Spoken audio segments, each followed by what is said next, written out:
जीवन को बढ़िया बनाने का रास्ता, एक कहानी।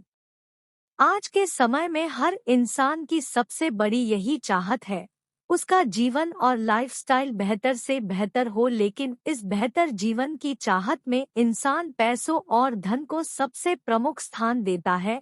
एक कहावत के अनुसार पैसा ही सब कुछ नहीं होता है और पैसों के बिना भी कुछ नहीं होता है। यह कहावत आज के सामाजिक परिवेश में बिल्कुल फिट बैठती है। लेकिन जहां तक पैसों का सवाल है, पैसों से सुख के संसाधन तो खरीदे जा सकते हैं, लेकिन सुख नहीं खरीदे जा सकते हैं। ठीक उसी प्रकार पैसों से बिस्तर तो खरीदे जा सकते हैं, लेकिन कभी भी पैसों से नींद नहीं खरीदे जा सकते हैं। कहने का आशय यही है कि इंसान सच्चे सुख की चाहत में अपने जीवन के वास्तविक सुख को खो दे रहा है और फिर उसी सच्चे सुख की तलाश में इधर उधर भटकता फिरता है। और फिर अंत में उसे यही समझ में आता है, मानव सेवा और भलाई ही, मानव परोपकार ही सबसे बड़ा जीवन सुख देने वाला होता है। तो आइए इसी सोच पर एक छोटी सी प्रेरित करने वाली इस मोरल स्टोरीज को पढ़ते हैं और जानते हैं किस प्रकार मानव अपने जीवन में दूसरों की भलाई करके अपना जीवन बेहतर बना सकता है। कहानी। एक बार की बात है, एक आदमी अपना जीवन बेहतर बनाने के उद्देश्य से एक संत के पास गया और संत से अपनी बात कहते हुए कहा कि हे संत महाराज, मैं अपना जीवन बेहतर और सुंदर बनाने की इच्छा से आपके पास आया हूँ। कृपया मुझे कोई ऐसा रास्ता बताएं जिससे मैं अपना जीवन बेहतर को बना सकूं। यह सुनकर संत महाराज ने अपने पास रखे कुछ कपास, एक मोमबत्ती और कपड़े सिलने वाली सुई को उठाकर उस आदमी को दे दिया और संत ने कहा कि इन चीजों को चाहे तो अपने साथ ले सकता है या इन वस्तुओं को यही रख सकता है।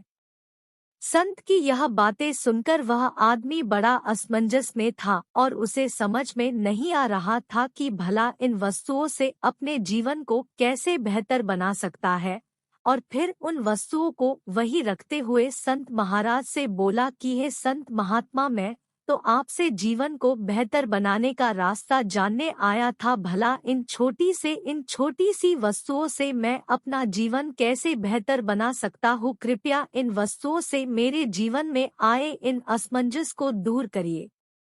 उस आदमी की बातें सुनकर संत महाराज बोले, जब मैंने तुम्हें इन वस्तुओं को तुम्हें दिया तो तुम्हें इनका क्या करना है, ये बात तुम्हें समझ में नहीं आया। लेकिन इन वस्तुओं में जीवन बेहतर बनाने के रास्ते छुपे हुए हैं। तुम्हें इनकी गुणों की गहराई को समझाता हूँ। फिर इसके बाद संत ने उन तीनों वस्तुओं की गुणों की गहराई को समझाते हुए बोले, देखो, मैंने कपास इसलिए दिया था कि कपास से धागा बनाया जाता है जो कि इंसानों के तन को ढकने के काम आता है, जिससे मानव ढके हुए तन के साथ पूरे आत्मसम्मान के साथ इस समाज में लोगों के बीच रह सकता है। जिस प्रकार कपास मानव तन को ढकने के काम आता है, ठीक उसी प्रकार मानव जीवन में भगवान भी हम इंसानों के आत्मसम्मान की रक्षा करते हैं और हमें समाज में हर बुराइयों से बचाते हैं। इसलिए हमें अपने जीवन में सदैव ईश्वर के आश्रय में रहना चाहिए। फिर मोमबत्ती का अर्थ समझाते हुए संत महाराज बोले कि देखो, दूसरों को प्रकाश देने के लिए स्वयं को पिघला लेती है और जीवन दूसरों के हित में न्योछावर कर देती है। ठीक उसी प्रकार हम इंसानों को भी दूसरों के जीवन के लिए उस मोमबत्ती के प्रकाश की तरह बनने की कोशिश करनी चाहिए, जिससे कि हमारा जीवन लोगों की भलाई में हमेशा काम आए। और आखिरी चीज मैंने सुई दिया था, जिसका मतलब था कि जिस प्रकार कोई भी चाहे फटा कपड़ा क्यों न हो उसे सुई से सिला जा सकता है, ठीक उसी प्रकार हमें भी दूसरों के जीवन में सुई की तरह, यानी कोई व्यक्ति चाहे कितना भी दुख में या कितना भी टूट क्यों न गया हो, उसकी हमेशा मदद के लिए हमेशा आगे रहना चाहिए। क्योंकि जरूरत के समय जो इंसान दूसरों के काम आता है, ईश्वर भी फिर आपके जरूरत के समय जरूर आपका साथ देंगे।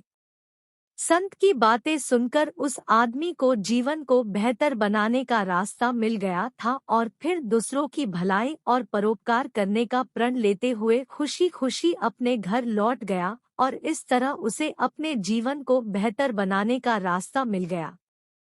नैतिक शिक्षा।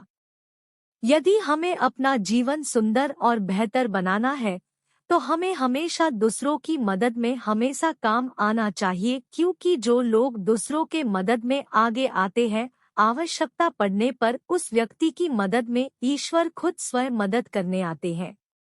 तो आप सभी इस कहानी को पढ़ने के बाद सीख जरूर मिली होगी। तो आपको यह कहानी कैसा लगा कमेंट में जरूर बताएं और ऐसी नई नई कहानी को सुनने के लिए चैनल को सब्सक्राइब जरूर करें।